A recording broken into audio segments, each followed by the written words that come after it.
Bonjour, cette vidéo est à visionner avec un cahier et un stylo à la main pour prendre des notes ou avec une boisson bien chaude à la main pour passer un petit moment chic et détente avec moi. Pour cela, je vais profiter de couper mes pointes en même temps et partager ma routine du soir avec les personnes qui regardent. Prenez des notes. Sinon, faites une autre activité telle que le ménage, le repas ou vous lavez. Donc, passons. Je vais commencer en te disant merci. Merci d'avoir fait ce petit bout de chemin avec moi. Merci d'être toi. Vraiment, merci d'être encore là malgré mes manquements et tout, mes promesses que je n'ai pas accomplies. Franchement, merci, merci, merci, merci pour tout. Aujourd'hui, je ne vais pas parler de cheveux ou de peau. Je me suis rendu compte que j'étais beaucoup plus que ça. J'ai beaucoup plus de talent en moi à partager. Toutes ces choses que j'ai en moi à partager sont liées car le fait d'être épanoui dans tous les aspects de sa vie aura des effets positifs sur la santé des cheveux et de la peau. Je veux juste rentrer en profondeur, apprendre de mes erreurs et changer de stratégie ou de thématique, ok? Puisque j'en ai marre de cette année, j'ai décidé d'en mettre fin maintenant. J'ai décidé d'arrêter de la subir, de vivoter, de survivre, de vouloir sauver les autres pendant que mon bateau coule sous mes yeux sans pouvoir agir comme il faudrait. Aujourd'hui, j'ai choisi de me battre pour moi, ma vie, ma santé, ma foi, ma réussite, mon bonheur, ma joie et ma paix. C'est la première fois que j'ai hâte qu'une année se termine. Étant donné qu'elle n'est pas prête et ne veut pas terminer, j'ai décidé de mettre fin à mes souffrances douloureuses, à mes peines et à mes nombreuses questions sans réponse. Vraiment, il est impossible pour moi de passer une journée de plus dans cette jolie cage dorée. Oh là là, je veux juste être libre, libre de mes choix, de mes mouvements, de mes actions, de mes pensées, de mes émotions. Vraiment juste moi, libre comme l'air. Selon moi, ma liberté, c'est de pouvoir choisir de vivre ou de survivre, de pouvoir écrire ma propre histoire. Je ne sais pas pourquoi j'ai voulu attendre que l'année se termine pour améliorer ou changer de vie, de vision, d'objectifs, d'habitudes, de rêves et commencer à prendre des nouvelles résolutions. Je ne sais pas pourquoi. Ok, je crois savoir pourquoi. C'est parce que j'ai l'habitude de faire mon bilan à la fin de l'année, toujours, comme tous les ans. Cette année est notre 3e année du challenge ensemble. Je sais que pour certaines personnes, les 2 dernières années étaient une réussite, étaient remplies de succès parce que j'ai respecté mes engagements, j'ai partagé beaucoup plus de vidéos, j'ai aidé pas mal de personnes à instaurer et adopter des nouvelles et bonnes habitudes capillaires ou corporelles dans leur vie quotidienne. Mais pour ces mêmes personnes, cette année était un flop total ou un échec parce que cette année, le niveau du challenge était beaucoup plus haut, plus élevé. Sincèrement, cette année était beaucoup plus difficile que les autres années. Cette année, certaines personnes m'ont quitté parce que j'avais besoin d'aide, parce que je ne donnais pas comme d'habitude. Autrement dit, pas comme elles attendaient. Elles ont fait le choix de partir et de rester au loin pour me regarder couler au lieu de m'aider à sortir la tête de l'eau. Mais c'est pas grave. Bien évidemment, je n'en veux à personne pour tout ce qui s'est passé cette année. La seule personne responsable, c'est moi. Alors, c'est à moi de me sortir de là. Et c'est pour ça que j'ai pris la décision d'arrêter tout ça et de sortir gagnante. Ok? Il faut savoir qu'il est souvent difficile de rester concentré sur ses objectifs et ses priorités car tellement de choses peuvent se produire en une seule année, en un seul jour. C'est cette année que j'ai pris le temps et de constater que j'ai fait quelques erreurs de parcours, de choix d'entourage qui m'ont coûté la santé personnelle, la santé mentale, la santé financière, la santé capillaire, la santé corporelle, la santé familiale, la santé amicale et la santé sociale. J'ai aussi perdu la discipline et la stabilité. Mais ces erreurs m'ont appris et m'ont rappelé que je suis humaine. Je sais qu'aujourd'hui, je suis plus que ça. Je suis en vie, mais je sais que je suis bien plus que ça. Je suis chrétienne, mais je sais que je suis plus que ça. Je suis une femme, mais je suis plus que ça. Je suis noire, je suis bien plus que ça. J'ai une texture de cheveux et une couleur différente des autres. Mais je sais que je suis bien plus que ça. Oui, je suis grosse. Et alors, je suis bien plus que ça. Oh, ok, je suis gauchère. Et je suis bien plus que ça. Je suis juste moi, différente, unique et spéciale. Oh, on m'a toujours fait comprendre que je n'étais pas bien. On m'a toujours fait comprendre que je n'étais pas comme les autres. Il est temps pour moi d'accepter cette différence et avancer malgré moi. Du coup, si je devais faire un bilan personnel de cette année et de préparer l'année à venir, qu'est-ce que ça donnerait? Est-ce que je serais satisfaite de l'année à venir?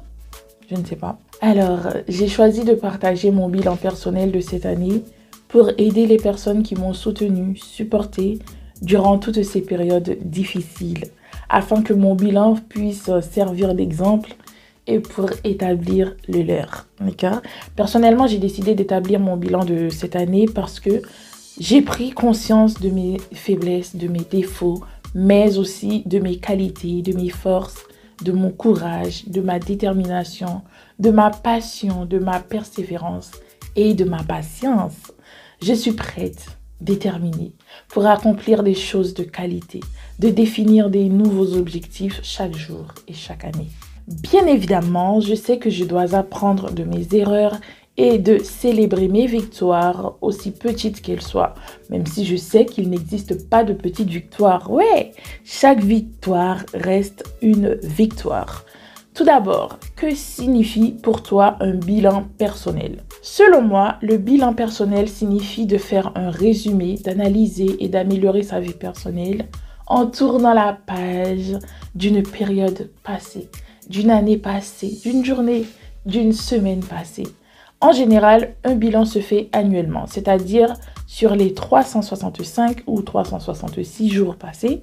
Il est très important et utile d'établir un bilan personnel lorsqu'on a passé une année aussi difficile et éprouvante comme celle-ci. Cependant, il peut être aussi semestriel, trimestriel, mensuel et semainier.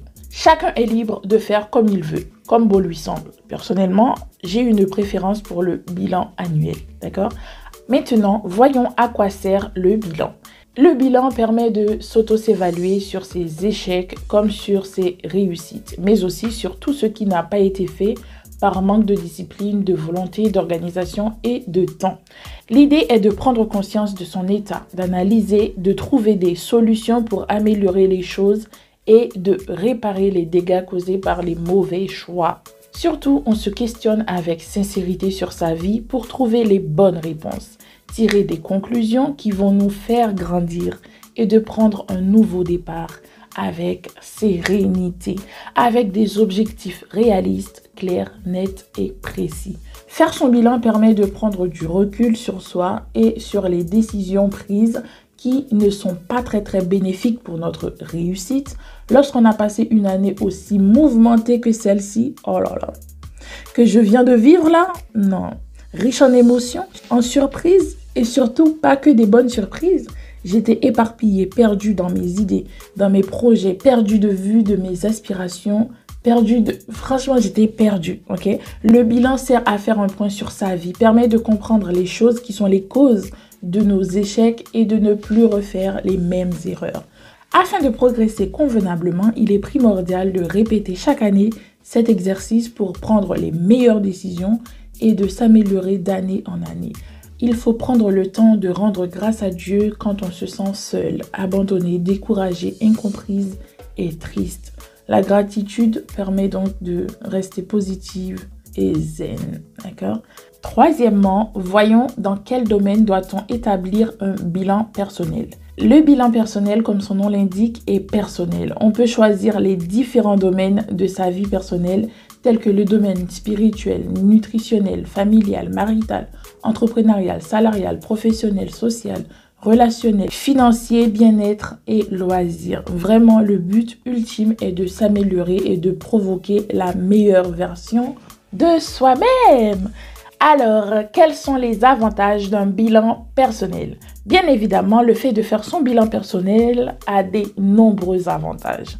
Le bilan personnel permet d'en apprendre plus sur soi-même, d'être moins dur avec soi, de s'accepter, d'écouter son cœur, d'écouter ses émotions, de s'observer, de se poser les bonnes questions, de faire le vide dans sa tête, d'être conscient de ses accomplissements, de se complimenter, de se récompenser, de se discipliner, de se motiver, oui, de prendre ses responsabilités, prendre du recul sur soi, de remettre à zéro son compteur émotionnel, d'avoir une vision claire sur l'avenir, de prendre un nouveau départ, de se pardonner et pardonner, etc.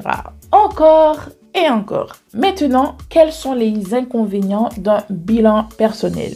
Faire son bilan personnel a aussi son lot d'inconvénients qui ne sont pas très graves en réalité.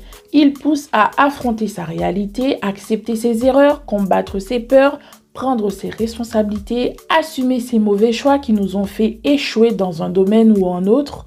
Mais il ne faut surtout pas se mettre la pression. Il faut rester neutre, zen, de ne pas se juger ni se condamner. Ok? Personnellement, cette année, j'ai tenté des nouvelles expériences, j'ai entrepris des nouveaux projets, j'ai négligé des anciens projets, bien évidemment. J'ai découvert des aspects de moi-même que j'ignorais, que je ne savais pas.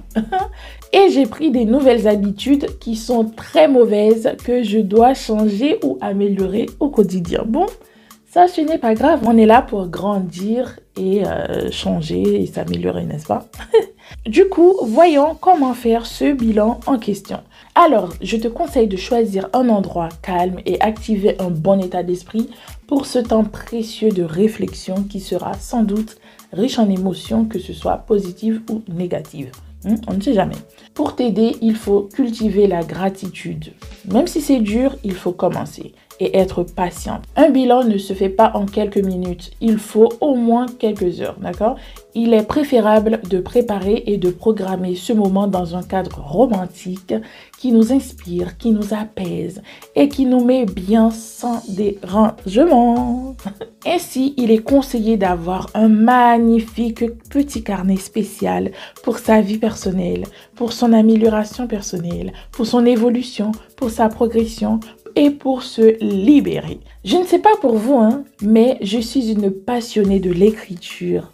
J'achète toujours et encore des carnets. Oui, je suis une amoureuse des jolis petits carnets. Je ne pourrais pas passer une journée sans écrire. Lorsque je n'ai pas la possibilité d'écrire sur mon carnet, je note tout dans mon téléphone, mes pensées, mes idées, mes projets, mes recettes, mes sentiments, mes émotions, ma frustration, ma peine, ma déception, vraiment tout ce qui se passe dans ma tête, tout ce qui peut m'aider à être dans la quête de la meilleure version de moi-même, je l'écris, que ce soit dans mon téléphone ou dans mon carnet. Surtout, je vous déconseille d'écrire sur les feuilles volantes, du genre les feuilles blanches, les post-it ou autres, sans avoir l'intention de les remettre au propre. Ça, il ne faut surtout pas faire ça, ok? J'écris parce que je sais que ces écritures pourront m'aider à l'avenir. Par exemple, le fait de relire mon journal intime que j'avais depuis en Haïti me donne de la force, m'encourage, me conseille, me donne de l'espoir et augmente encore ma foi, car ça me rappelle mes combats, me rappelle que je viens de loin, que je suis une guerrière, une battante, une pierre précieuse, une boule de miracle et la cible difficile pour l'ennemi.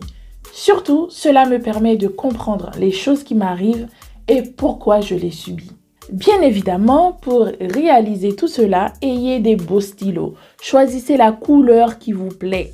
Sincèrement, je déteste écrire en noir. Je trouve cela trop triste et ça ne me met pas bien. Un indice, si vous voulez me faire plaisir, offrez-moi des beaux stylos, des beaux carnets chics et vraiment des beaux stylos. Par pitié, ne m'offrez pas des stylos noirs. Je vais rarement les utiliser. Par contre, je suis amoureuse de toutes les autres couleurs. Donc, à vos idées. Bref, revenons à nos moutons. Pour commencer mon bilan, je choisis en général 3 ou 4 mots pour définir mon année passée, que ce soit des mots positifs ou négatifs. Par exemple, cette année, je dirais pardon. Car ce petit mot m'a traumatisé et m'a bloqué sur tous les plans, que ce soit personnel ou professionnel. Je vous invite à visionner ma vidéo sur la puissance du pardon pour mieux comprendre. Et je dirais ensuite déclic. Il me fallait un déclic pour voir que ça n'allait pas, malgré mon grand sourire.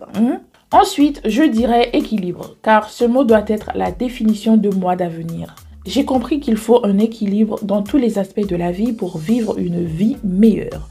Je ne peux vraiment pas compter le nombre de fois que j'ai dit ce mot concernant mon équilibre alimentaire, équilibre financier, équilibre personnel, équilibre professionnel, équilibre émotionnel, équilibre sensationnel, équilibre familial, équilibre amical, équilibre social. Vraiment, équilibre, j'en ai marre d'équilibre. Enfin, je dirais discipline. Oh là là, j'ai compris qu'il faut être discipliné pour réussir dans tous les domaines de sa vie, pour réussir tous ses projets et pour vivre réellement la vie que je vis depuis bien longtemps dans ma tête. Cette année, j'ai expérimenté les conséquences d'un manque de discipline et je ne souhaiterais cela à personne, mais vraiment à personne. Et toi, quels sont les mots qui définissent ton année? On peut avoir les mêmes mots, mais pas pour les mêmes raisons. Chaque personne a ses raisons et sa perception des choses. Par exemple, je pense que l'année prochaine, je pourrais utiliser le pardon pour dire que j'ai enfin réussi à me pardonner et à pardonner réellement les autres. Peut-être utiliser équilibre pour dire que je suis une femme équilibrée et disciplinée. C'est mon plus grand objectif pour 2024. Ensuite, vous pouvez écrire et lister toutes vos réussites ou victoires dans n'importe quel domaine qui permet de ressentir de la gratitude et de la fierté personnelle. Il est possible de les lister par ordre d'importance ou par ordre de réalisation en les datant. C'est la méthode que je préfère. Ce que je fais, je mets les événements, je mets les dates et les sentiments de satisfaction que j'avais à ce moment-là. Surtout les leçons que j'ai apprises à chaque victoire. Oui, il y a aussi des leçons à tirer, même dans les moments de victoire et de satisfaction. Par la suite, il faut aussi noter les échecs, tout comme les réussites. Il est important de reconnaître ses défauts et ses faiblesses pour éviter de commettre à nouveau les mêmes erreurs. Les échecs de l'année passée peuvent et doivent être nos objectifs de l'année suivante. Personnellement, j'ai tendance à les négliger, mais ces erreurs me rattrapent toujours. Ne pas prendre en compte ces erreurs peut gâcher une année entière avant même qu'elle commence. J'en parle en connaissance de cause et je sais de quoi je parle. Ne faites pas les mêmes erreurs que moi les amis. Ne banalisez pas ou ne sous-estimez pas vos échecs. Ils peuvent devenir des vrais cauchemars. Mais quand je vous dis des vrais cauchemars, bref. Il faut procéder de la même manière pour les échecs que pour les réussites. Mais attention, il est hors de question d'avoir des regrets. Il est question d'analyse, de tirer des conseils, des leçons très utiles pour la suite de l'aventure. Pour finir, il est bon de se poser les bonnes questions, mais comme si c'était une autre personne qui nous les posait, et de répondre avec sincérité, car ça ne vaut pas la peine de se mentir à soi-même. Vraiment, ça ne sert à rien, le bilan t'appartient et il n'y a que toi qui vas le voir. C'est pour ça que je partage les idées, mais je ne vais pas partager vraiment mon bilan personnel parce que ça restera vraiment personnel, ok? Voici l'exemple d'une liste de questions à se poser pour établir son bilan personnel. Bien entendu, il est possible d'en ajouter ou d'en supprimer, ok? Tu fais comme tu veux, tu prends les questions qui te semblent bien et les autres qui ne te concernent pas, tu les laisses tomber. Comme je disais tantôt, j'aime bien commencer par les 3 mots qui décrivent mon année. Et je mets les questions au personnel. Par exemple, je peux me poser ce genre de questions. Quels sont les 3 mots qui décrivent le mieux mon année? Quelles sont les 10 choses pour lesquelles j'ai de la reconnaissance dans ma vie? Quelle est ma plus grande victoire de cette année? Quelles sont mes plus belles réussites? Quelle est la plus belle leçon de vie que j'ai appris? Quel a été mon plus grand défi? Est-ce que je suis fière de mon année? Quelles ont été mes plus grandes fiertés? Est-ce que je suis épanouie dans ma vie? Personnelle, spirituelle, professionnelle, couple, familiale, amicale, sociale et financière? Dois-je faire du tri dans mon entourage? Quel est mon plus beau souvenir seul? Quel est mon plus beau souvenir en famille? Est-ce que j'ai réussi à économiser cette année? Si oui, quelle est la somme? Sinon, pourquoi? Qu'ai-je fait pour la première fois cette année? Quelles sont les choses que je ne vais plus refaire? Quelles sont les choses que je vais continuer à faire? Quelles sont les choses que je vais commencer à faire? Quelles sont mes difficultés de cette année? Quelle a été ma plus grande peur de cette année? Quelles ont été mes plus grandes sources de stress? Quels sont mes conseils pour réduire mes crises d'angoisse? Quelles sont les mauvaises habitudes que j'ai adoptées cette année? Comment vais-je célébrer mes victoires? Quels sont les livres que j'aimerais lire? Quelle est la somme que j'aimerais économiser pour l'année à venir? Quels sont les endroits que j'aimerais visiter? Quels sont les plats que j'aimerais tester? Quel est le plus grand rêve que je souhaite réaliser dans l'année à venir et pourquoi? Quels sont les changements que je souhaite opérer dans les rapports à moi-même? Quels sont les changements que je souhaite opérer dans mes rapports aux autres? Quels sont mes 3 grands objectifs pour l'année qui arrive? Que vais-je mettre en place pour atteindre mon but? Et quel est mon plan d'action? Pour conclure, après avoir répondu à toutes ces questions, prenez le temps d'établir un budget prévisionnel de toutes vos dépenses. Sincèrement, ne dépensez pas à l'aveugle. Soyez le guide de votre vie, ne la subissez pas. Par exemple, dans le budget prévisionnel, vous pouvez mettre les charges fixes, les charges variables, les loisirs, les temps et les temps. Bref, je ne vais pas pouvoir vous détailler tout ça dans cette vidéo. Dites-moi en commentaire si vous voulez une vidéo pour le faire ensemble. Personnellement, comme tous les ans, le mien est déjà fait. Donc, c'est comme vous voulez. À vous de jouer. Vous avez maintenant les clés en main pour réaliser votre bilan personnel. Tournons ensemble la page de l'année passée pour écrire une nouvelle page et se donner les moyens de réussir. En vous souhaitant une belle fin d'année, une bonne dose de santé, succès et bonheur pour l'année à venir. Bisous et à bientôt dans une prochaine vidéo. Bye bye. Mouah. Jim's Nature. Valorise ta nature.